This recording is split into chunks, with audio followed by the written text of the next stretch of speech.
Eu quero meditar com você nessa noite.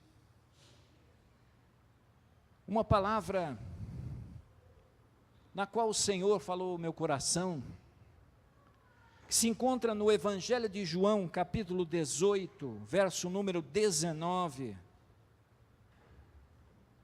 Evangelho de João, capítulo 18, verso número 19.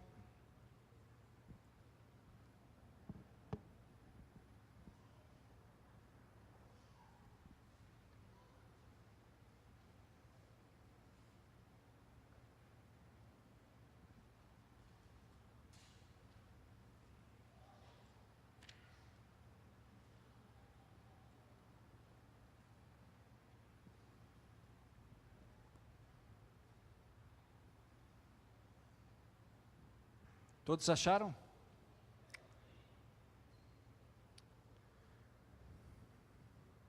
Fique em pé nesse momento. Vamos ler a palavra de Deus.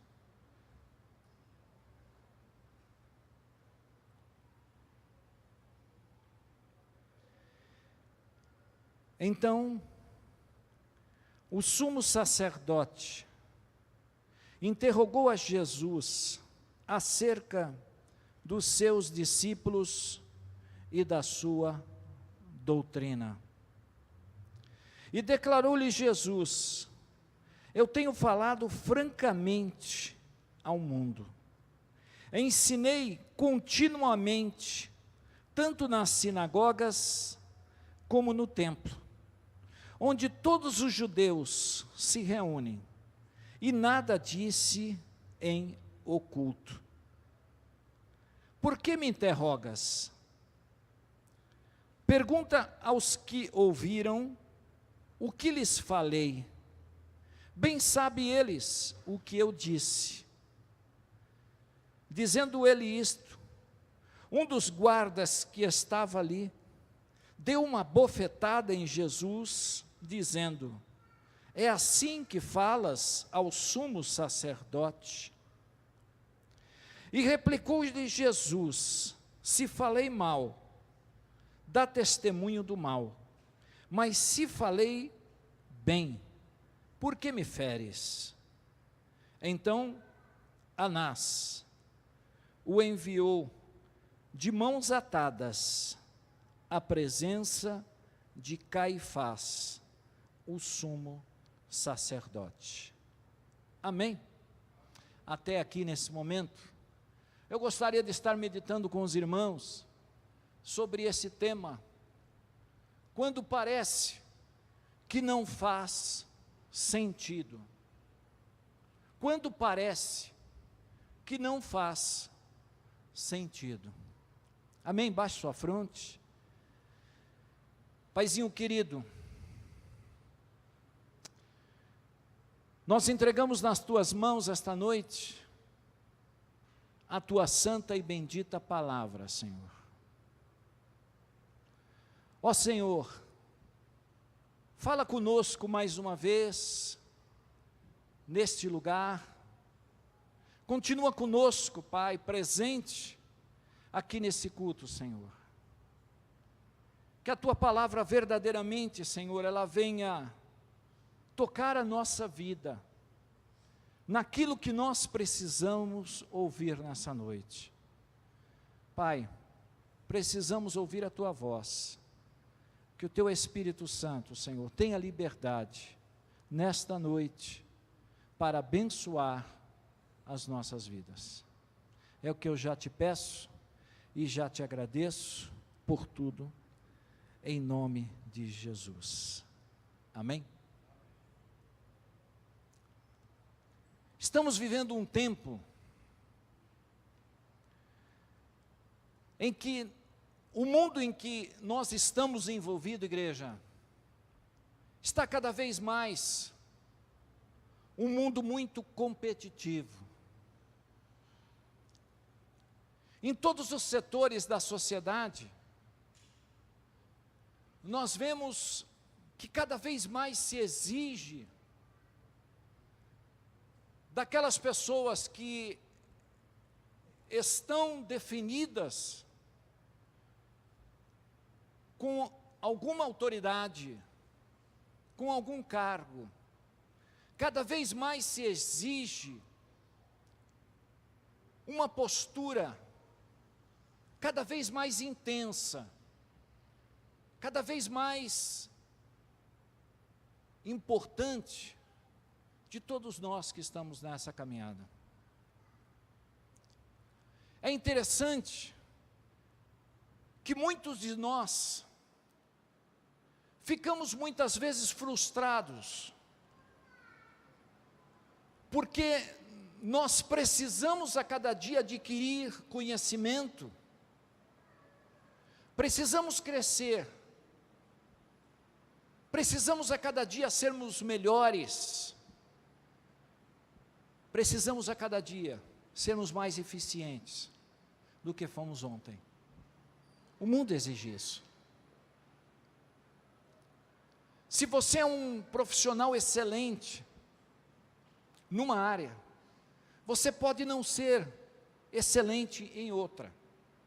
Você pode ser bom, você pode ser razoável em outra área. É interessante que quando um homem de Deus vai fazer um curso de teologia, ele não sai do curso de teologia como um pastor. Ele sai de lá como um teólogo. Um teólogo que aprendeu alguma coisa, que foi educado naquilo que foi colocado diante dele. Uma pessoa que faz teologia não sai aprendendo a mexer na área de psicologia. Você sabia disso? Há necessidade da pessoa se especializar, os pastores se especializarem nesta área e buscarem serem profissionais também que cuidam desta área. Mas graças a Deus que temos vidas que o Senhor tem nos colocado, que nos ajudam nesta área, e nós temos visto isso. Um profissional que faz um curso não sabe, por exemplo, escrever um livro. Um profissional que faz teologia não sabe, não conhece a área administrativa, de como se administra uma igreja. Há necessidade de você aprender, fazer um curso, entender o porquê de tudo aquilo que se exige de uma igreja nos dias de hoje. Assim é a vida. Assim muitos de nós somos a cada dia confrontados com novas situações, com novos momentos, com novas decisões que precisamos tomar na nossa caminhada cristã. Eu estava olhando para esse texto, olhando para aquilo que Jesus passou, para aquilo que foi exigido de Jesus, a forma como Jesus tratou, a forma como Jesus fez. Às vezes a gente para na vida cristã, irmãos, e às vezes nós olhamos para nós, e a gente se pergunta, será que faz algum sentido a nossa vida cristã? Para pensar um pouquinho. Quando a gente para e vê, mas o Senhor nos tirou deste mundo violento, nos tirou do inferno, na qual era o nosso destino. O Senhor nos tirou desse mundo perverso e nos levou à sua presença. E quando tudo parece que vai correr bem, quando tudo parece que as coisas vão andar conforme nós necessitamos e precisamos, aí começam a vir as provas, vêm as tempestades, vêm as batalhas espirituais, vem tudo aquilo que a gente enfrenta diariamente na vida cristã. E às vezes você olha, mas, meu Deus, eu saí desse lugar de batalha, eu saí desse lugar de luta, e agora parece que eu estou envolvido novamente. Estou novamente envolvido numa situação que me requer da minha vida uma dedicação espiritual. requer da nossa vida uma dedicação de nós estarmos buscando a presença do Pai, a presença de Jesus. Às vezes a gente olha e a gente se pergunta: será que faz sentido aquilo que a gente passa? Esse texto da palavra de Deus, ele nos mostra Jesus assim. Você olha para Jesus, de mãos atadas, de mãos amarradas.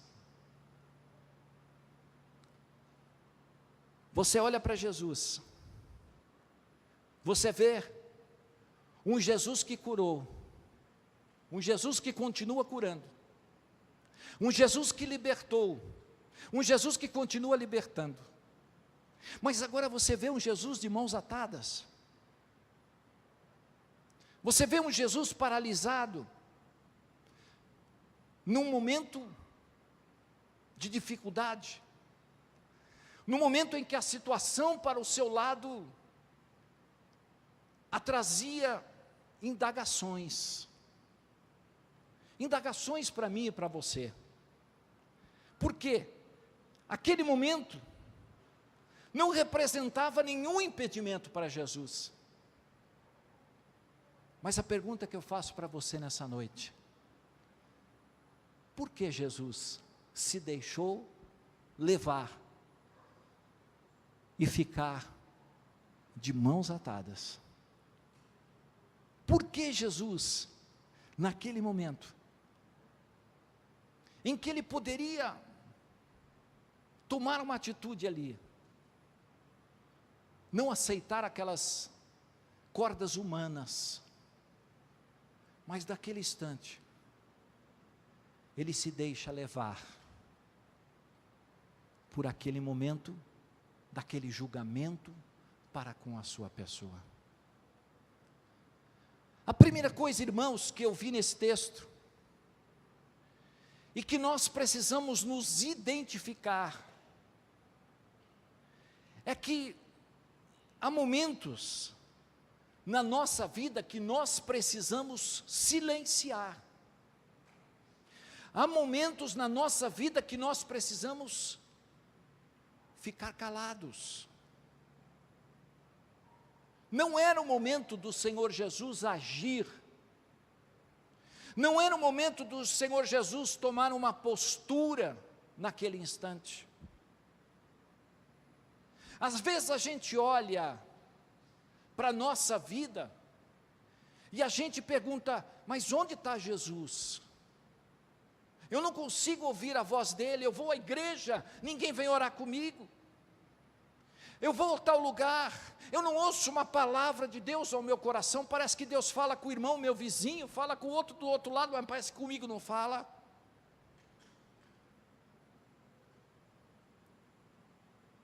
Há momentos que Jesus silencia. Ele simplesmente para de falar, para de agir, para de tomar uma atitude ao nosso respeito. Aparentemente, nós pensamos: alguma coisa está errada com a minha vida. Olhamos para a gente e procuramos encontrar erros a gente. Não, alguma coisa eu fiz, alguma coisa eu realizei. Mas, quando a gente olha para esta palavra, eu começo a identificar que o silêncio de Deus não quer dizer que nós estamos sozinhos. Tem gente que não gosta do silêncio, mas você sabe que Deus age no silêncio? Deus age no silêncio. Quando Moisés estava levando o povo para atravessar o Mar Vermelho. E aquele povo começou a olhar para trás, e viu o mar pela frente, e viu o exército de Faraó chegando. A primeira coisa que aquele povo ficou, foi temeroso. Obrigado, irmão. A primeira coisa que eles ficaram, foram com medo. Mas Moisés fala uma palavra interessante. Ficai quietos e vede o livramento do Senhor. Silêncio. O silêncio, às vezes, nós achamos que é algo que nos machuca, que é algo que nós nos angustiamos diante do silêncio. Mas é no silêncio que Deus muitas vezes age. Você se lembra quando o povo estava para conquistar Jericó?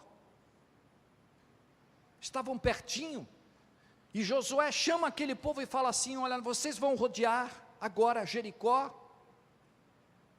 durante 7 dias. E no último dia, vocês vão rodear 7 vezes. Só que Josué, ele faz um adendo, ele coloca uma palavra ali muito importante para aquele povo. Só que vocês vão ter que fazer o seguinte: vocês vão ter que rodear essa cidade. Vocês não vão dizer uma só palavra quando vocês rodearem Jericó.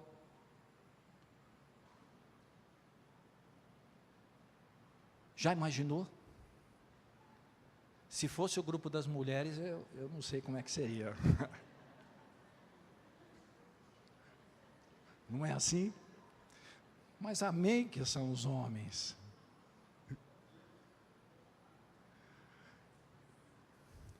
Bem, eles rodearam, e Deus deu uma grande vitória, uma bênção. Conquistaram, passaram pela prova, o Senhor abençoou. Agora, irmãos, é interessante que muitas vezes, muitos homens de Deus passaram por experiências assim. Se lembra de Elias? Elias que fugia de Jezabel, uma palavra que foi lançada, que Elias morreria amanhã, e Elias já estressado, cheio de problemas internos, um estresse muito grande, ele vai e se esconde e diz: Senhor, chega para mim, me dá a morte, eu não aguento mais isso não, o teu povo te abandonou, os profetas não ficaram mais ninguém, todo mundo está aí, só sobrou eu, estou sozinho aqui. Aí o Senhor se manifesta e diz: não, você não está sozinho não, tem mais 7.000 profetas que eu sustentei, você ainda tem muita coisa para fazer. Deus age de uma forma, irmãos, que eu fico maravilhado. Eu fico vendo essas passagens da palavra de Deus e eu começo a enxergar algumas realidades importantes para a gente que está nessa caminhada. A primeira delas é que quando Deus silencia, não é que Deus esqueceu de você, irmão, esqueceu de você, irmã. Há um propósito por trás de tudo isso. O silêncio de Deus leva um propósito por trás de todas as coisas, que muitas vezes a gente não entende por quê. A gente não vai entender hoje, mas a gente vai entender amanhã. Jesus aqui, ele silenciou, mãos atadas, mãos amarradas, se deixou levar. Mas Jesus já sabia o que estava para acontecer. Jesus já sabia o plano que ele tinha, o plano do Pai, já estava operando. O plano do Pai já estava se realizando. E é isso que a gente precisa entender nessa caminhada. É isso que a gente precisa tomar posse. Deus trabalha no silêncio. Deus trabalha quando parece que o único sentimento, o único barulho que você ouve, é aquele sentimento de não receber nada. Eu olhei para esse texto e vi que quantas vezes a gente age no silêncio. Deus espera que eu e você saibamos esperar o tempo do Senhor, o tempo de agir. Você vai lá e você vê em Eclesiastes que há o tempo de nascer, há o tempo de morrer. Você vai ver lá que há o tempo de sorrir, há o tempo de chorar, mas há o tempo de saber esperar acontecer. Porque quando a gente age nesse momento, a gente está se adiantando para aquilo que o Senhor está preparando para você. Muitas vezes a gente toma uma precipitação, a gente age diante de um problema que não deveria agir. Deus esperava uma posição tua diferente, Deus esperava um agir meu, seu diferente, mas você naquele momento, você toma uma postura, você age, e daqui a pouco você vai perceber que esse agir teu não foi o certo, não foi o momento que Deus esperava, não foi a forma que Deus queria com que nós realizássemos, mas fizemos, erramos, e isso acontece com a gente, porque nós vivemos num mundo em que a ansiedade toma conta da gente, não é assim? A angústia toma conta da gente, a gente quer ver os problemas realizados, a gente quer ver as coisas concretizadas, nós queremos ver as realidades materializadas na nossa vida, e a gente faz de tudo para isso acontecer. Mas aí, a gente paga um preço, quando a gente toma essas atitudes. Mãos amarradas é sinal de humildade. Sabia disso? Jesus naquele momento, Ele mostra isso para a gente. A nossa irmã Tatiana hoje pregou sobre isso. Ela falou da humildade, ela falou do sonho que nós precisamos atingir. Mas nós precisamos começar a entender que na nossa caminhada, a gente precisa ser humilde. Às vezes vai ter momentos em que vão amarrar você, uma situação financeira, um problema familiar, você vai estar de mãos atadas, e é muito importante você ser humilde nesse momento, e saber que você depende de Deus, e saber que na nossa caminhada, irmãos, tudo não acontece se não for a direção do Senhor para a nossa vida. Jesus sabia, porque você sabe o que Jesus estava querendo ensinar naquele momento.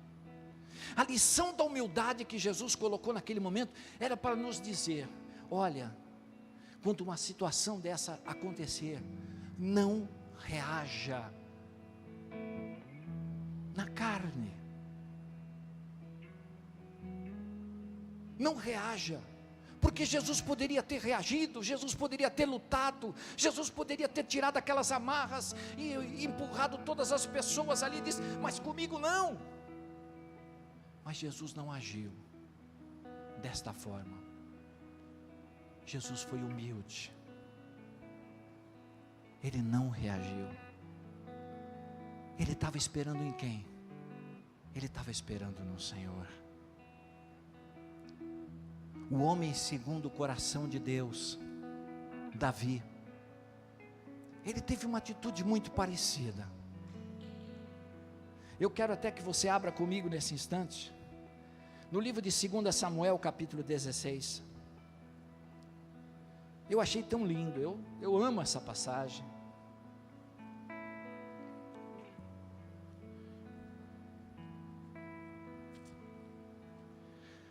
Segundo Samuel capítulo 16, verso 5, nos diz assim: tendo chegado o rei Davi a Baurim, eis que saiu dali um homem da família da casa de Saul, cujo nome era Simei, filho de Gera, e saiu e ia amaldiçoando, e atirava pedras contra Davi, e contra todos os seus servos, ainda que todo o povo e todos os valentes estavam à direita e à esquerda do rei. E amaldiçoando-o, dizia Simei: fora daqui, fora, homem de sangue, homem de Belial. E o Senhor te deu agora paga de todo o sangue da casa de Saul, cujo reino usurpaste. O Senhor já o entregou nas mãos do seu filho Absalão, e eis-te agora na tua desgraça, porque és homem de sangue. Então Abissai, filho de Zeruia, disse ao rei: por que amaldiçoaria esse cão morto ao rei, meu senhor? Deixa-lhe passar, e lhe tirarei a cabeça. E respondeu o rei: que tenho eu convosco, filhos de Zeruia? Ora, deixai-o amaldiçoar, pois se o Senhor lhe disse: amaldiçoa Davi, quem diria, porque assim fizeste? Disse mais Davi a Abissai e a todos os seus servos: eis que o meu próprio filho procura me tirar minha vida, quanto mais este benjamita. Deixai-o que amaldiçoe, pois o Senhor lhe ordenou. Talvez o Senhor olhará para minha aflição, e o Senhor me pagará com bem a maldição deste dia. E prosseguiam, pois, o seu caminho, Davi e os seus homens, e também Simei, ao monte, ao lado dele, caminhando, e amaldiçoando, e atirando pedras e terra contra ele. Davi, nesse momento, em que ele estava sendo amaldiçoado, pedra sobre a sua cabeça, sobre o seu ser, Davi poderia ter se levantado, mas Davi reconheceu que aquele momento vinha do Senhor. Aquele momento, irmãos, não era o momento de ele tomar as pedras e tomar a mesma atitude que aquele homem chamado Simei tomou. Ele poderia agir do mesmo jeito, da mesma forma, mas ele não fez. Sabe por quê? Porque além de ele ser um homem humilde nesse momento, ele deve ter olhado para o seu lado e dito assim: se eu tomar a mesma atitude que esse homem está fazendo, eu vou dar um mau exemplo para as pessoas que estão ao meu redor. Eu vou mostrar para eles que eu não ajo segundo a direção de Deus, eu ajo segundo a direção da minha carne. Jesus estava na mesma forma, Jesus estava do mesmo jeito, irmãos, e naquele momento Jesus, ele sentiu que ele não poderia agir na carne. Jesus sentiu que o caminho para a vitória era o caminho da humildade, o caminho da direção, o caminho da espera. Às vezes nós somos muito fortes nos levantar, nós somos muito fortes em querermos tomar as rédeas do problema, e queremos resolver o problema à nossa moda. Jesus nos ensina nessa noite, Davi nos ensina nessa noite, que o caminho muitas vezes é esperar a resposta do Senhor, é esperar o Deus mover a situação. Quem sabe o Senhor não muda esse dia, quem sabe o Senhor não me abençoa nesse dia, quem sabe as coisas não mudam, e Deus muda a minha sorte, muda o meu caminho.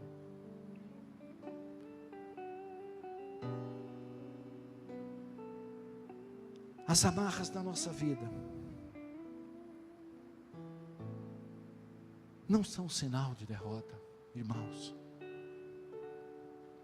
As amarras que muitas vezes eu e você recebemos não são sinal de derrota para a minha vida ou para a sua.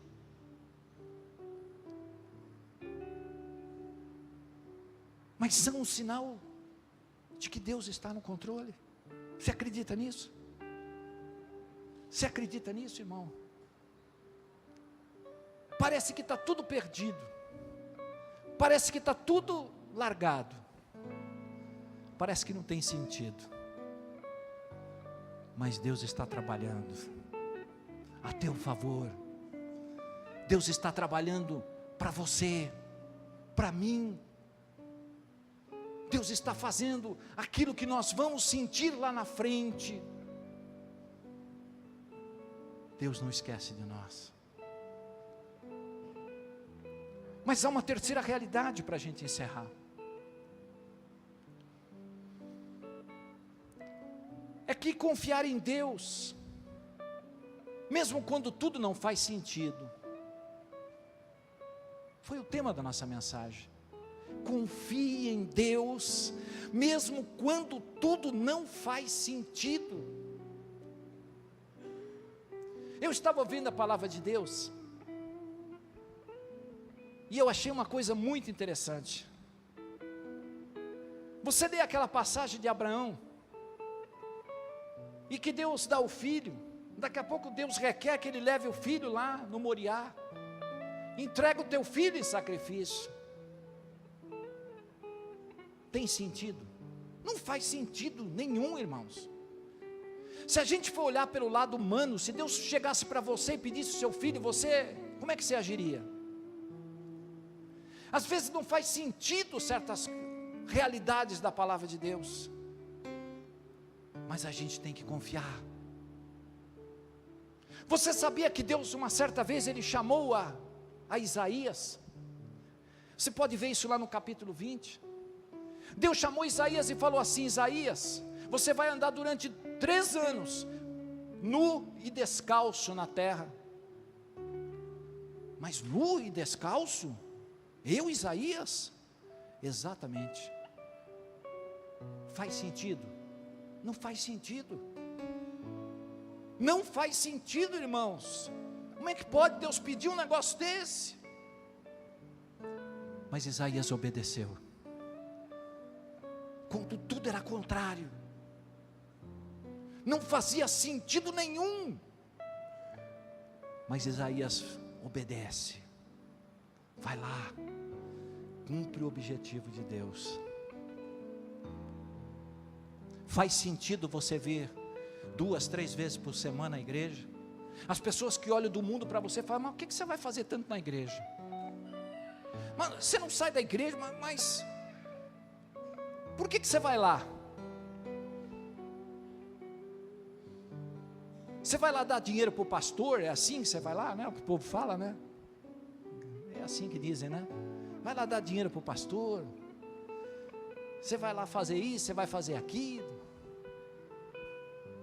Se a gente parar para pensar bem, a gente vai analisar e vai dizer: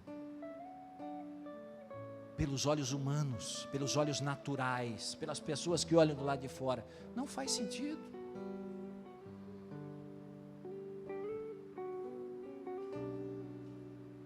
Muitas vezes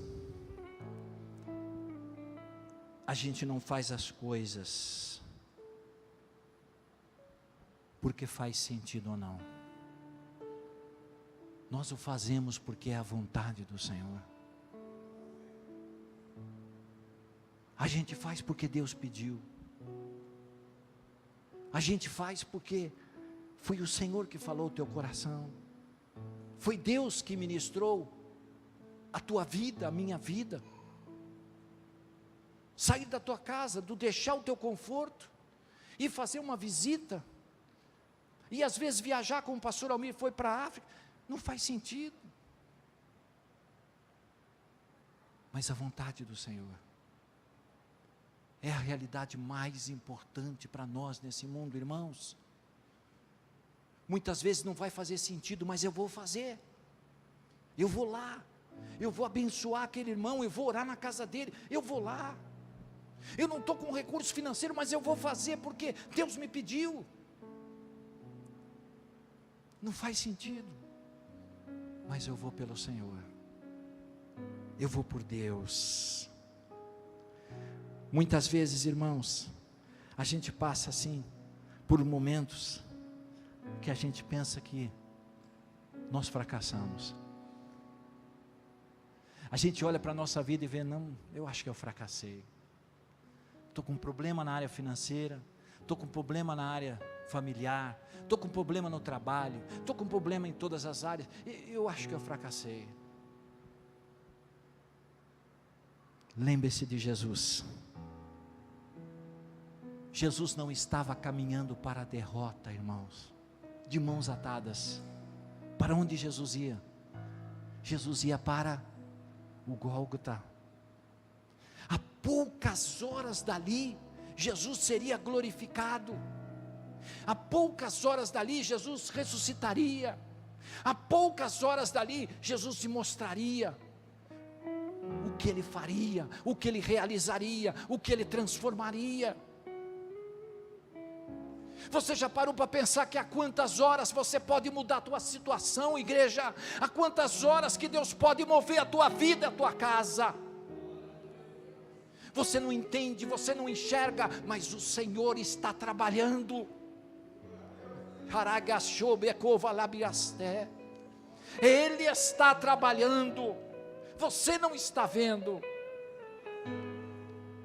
mas o Senhor está cumprindo o seu propósito. O Senhor está cumprindo o seu propósito. Se você acreditar em Deus, se você confiar em Deus, essas amarras, elas não vão ficar sobre a sua vida, elas não vão continuar diante daquilo que Deus está fazendo. Acredite. Se o mundo te silenciou, se o mundo te colocou umas amarras, saiba agir do momento certo. Esta é a lição que eu aprendo com Jesus. Saiba agir na hora certa. Saiba esperar no Deus que você serve. Saiba encontrar as respostas, porque Ele vai te dar respostas na hora que você precisar. Pode prender. Jesus já sabia que a poucas horas Ele sairia daquele lugar. Ele te conhece. Ele me conhece. Ele sabe como eu sou. Ele sabe como eu posso agir, irmãos. Ele conhece a nossa natureza, a natureza do homem. Ele sabe que nós muitas vezes nos levantamos, que pecamos, que fazemos coisas erradas. Ele sabe disso. Ele nos conhece. Mas Ele sabe também que aquele que é espiritual, aquele que não se deixa levar, que sabe esperar a sua vitória, que sabe esperar o momento. Jesus sabe que aquele que tem a semente de Cristo no coração, aquele que tem a palavra guardada dentro de si,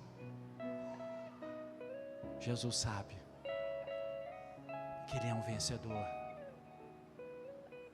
que ele vai vencer, que ele vai alcançar, que ele vai ser bem sucedido. Você não está aqui por acaso nessa noite. Você acreditou. Você deixou o seu lar. Você deixou a sua casa. Você poderia estar em outro lugar assistindo um bom filme. Você poderia estar vendo Fantástico, você poderia estar no shopping, mas você veio à casa de Deus. Jesus viu, Jesus vê, Jesus olha, Jesus enxerga, Jesus vê a sua vida, Ele vê a minha vida, Ele vê a tua vida, Ele vê as tuas intenções do teu coração, Ele vê qual é o desejo da tua alma, do teu espírito. E nessa noite Ele olha para você,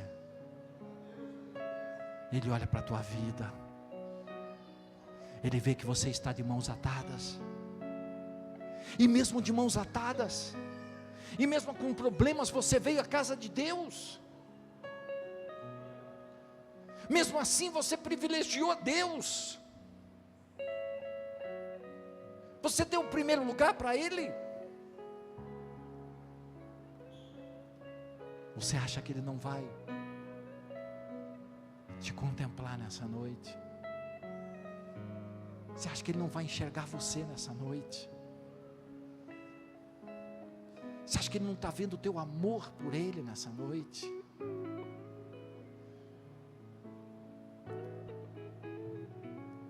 Essas amarras não vão ficar na tua vida nessa noite, em nome de Jesus. Essas amarras, elas vão cair em nome de Jesus. Porque você serve um Deus que sabe o que faz, que age na hora certa, que move os céus em direção à nossa vida e à nossa casa. E isso é o mais importante para nós, é você ter essa consciência. Eu tenho um Deus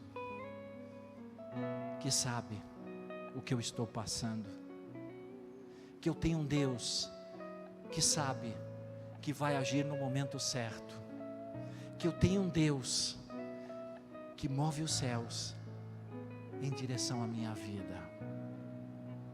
Amém. Amém. Eu quero deixar essa palavra para você nessa noite, para você meditar.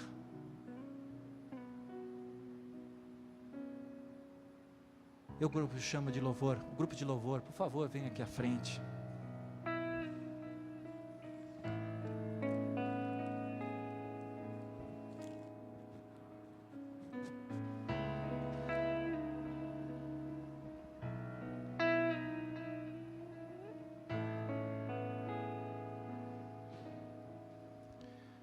Enquanto o grupo de louvor estiver aqui à frente, eu não sei como você chegou aqui nessa noite, mas eu sei o que o Senhor Jesus pode fazer. Eu não sei como Ele vai fazer, como Ele vai agir, mas eu sei que você serve um Deus que tudo posso naquele que me fortalece. Tudo é possível para aquele que crê. Acredite nessa noite, entregue nessa noite, se derrame na presença de Deus nessa noite. Faça nessa noite uma entrega a Jesus, dessa situação, desse problema, desta dificuldade, dessas amarras que você sente que você está passando. Acredite nisso. Falta poucas horas, poucos momentos para você ver a vitória do Senhor na sua vida. Amém?